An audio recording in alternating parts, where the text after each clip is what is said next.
inspirations for future generations, then inspired those generations will become.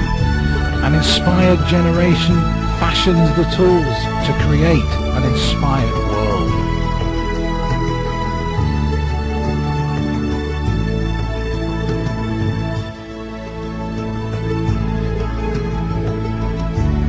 When you look upon the sadness in this world and despair at the enormity of what lies before, a hopelessness befalls you, a solution, a closed door. Yet just one inspired thought, aimed at another, can open a path for future sister and brother.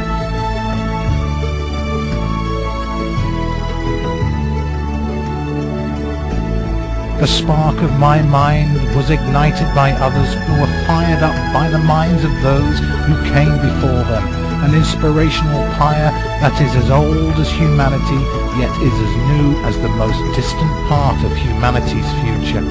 It is an inspirational wildfire that ignites each heart and mind it touches, with each mind stoking the inspirational flame, a common ground of cooperation, unseen, unnoticed, yet as powerful as the fire within our sun.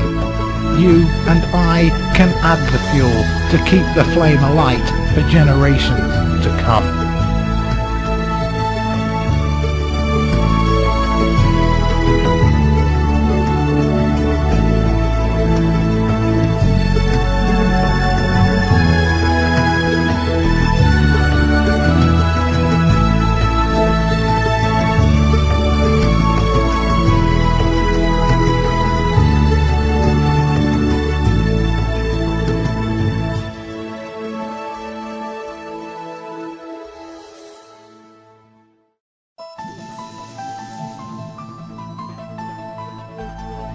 This is the Edge's Thursday show, and I'm Andy Radford in the UK studio, and this is how our authorities and police forces treat young children here in the UK.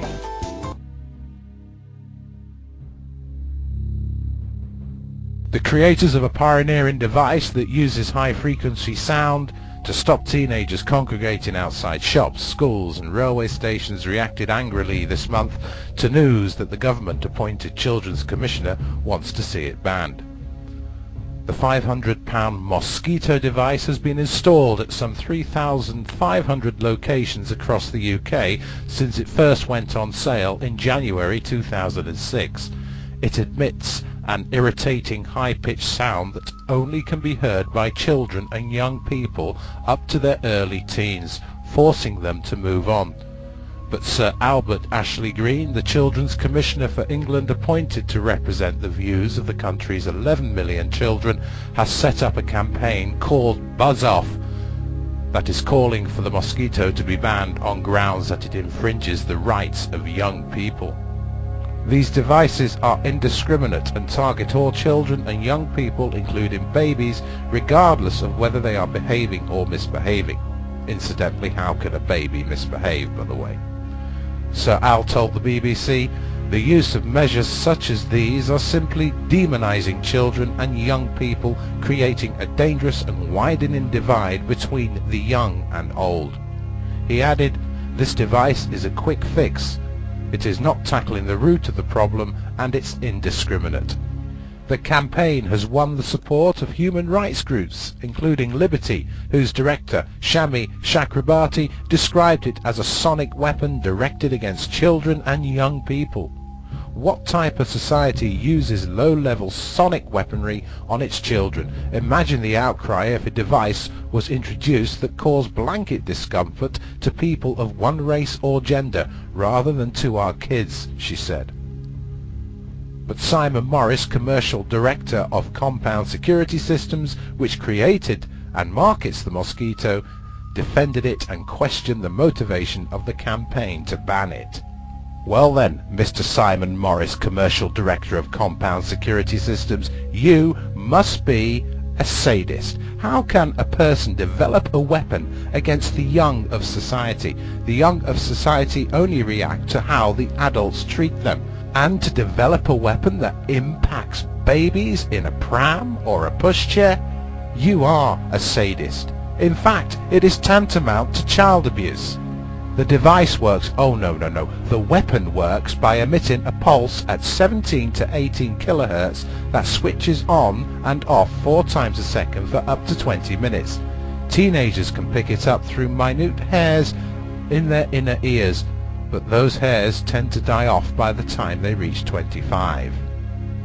Edge Correspondent Mike Eastwood has also been looking into this weapon. Mike says it would seem that the government has refused to give a view on the device, and they probably don't care until there is more uproar about it. There has been 3,300 sold, and 70% of them in the UK are sales to the police forces and local authorities. Furthermore, the company is now working on a more powerful 50-meter range model designed to be used in larger areas. Mr. Simon Morris, Commercial Director of Compound Security Systems, who makes this weapon, well, I hope you can sleep at night with all the pain and suffering you cause to the young of society. Did you ever stop to think what your low-frequency sound can do to the child, the young child, the baby? In my opinion, it is child abuse. Nothing more, nothing less. Thursdays on the Edge. We'll get rid of the dictator, rebuild your country, make sure all your kids go to school. We'll clean up the cities, get the sewage plants running, institute parliamentary rule. We'll bring you autonomy, senators and judges, and a shiny new blue banner. We'll bring you pride and prosperity, food in your bellies, in every home a phone, fax, and scanner. After we torture our prisoners, we'll bring you decades of peace, spiritual release, free religious expression. You can say what you want in the papers you run, we'll never force a confession. After we torture our prisoners, the oil will flow just where it should go, across the desert and into the sea. You'll thank your God and the CIA that finally you are free. After we torture our prisoners, you'll all be safe with us to protect you and keep you out of harm's way. You'll thank creation and your liberation from the dark into a new day. After we torture our prisoners, you can all jump for joy, each girl and boy, and look boldly into the distance.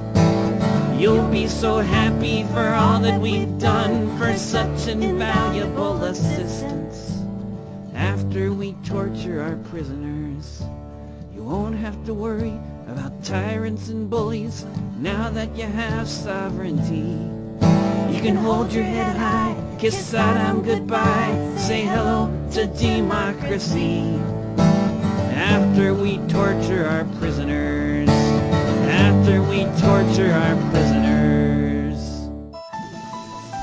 That about wraps up this week's Thursday show. I would like to thank Edge Correspondent Gina Romano and her guest Michelle, and Edge Correspondent Mike Eastwood. Don't forget to tune in to Daniel Ott's live show this Saturday night at 8 p.m. Eastern Standard Time, February the 23rd, 2008. Daniel is talking to Dr. Jonathan Hansen regarding prophecies for America in 2008. If you've missed any part of this show, don't worry, because it will start again in just a few moments. All links and information associated with this Thursday show will be posted to the Edge's Thursday page later on. My name is Andy Radford, your host for the Edge's Thursday show here in the Edge's UK studio. Thank you very much indeed for listening. Goodbye. You have been listening to The Edge. To subscribe to The Edge newsletter, log on to theedgeam.com. That's theedgeam.com, where you can find out more about the guests and topics discussed on the air. The Edge is being brought to you by Internet Solutions, home of affordable website design and low-cost Internet access. Visit Internet Solutions at es4.com. That's es4.com. Until next week, for the Edge Radio broadcast, I'm Chris Moore. See you on the edge.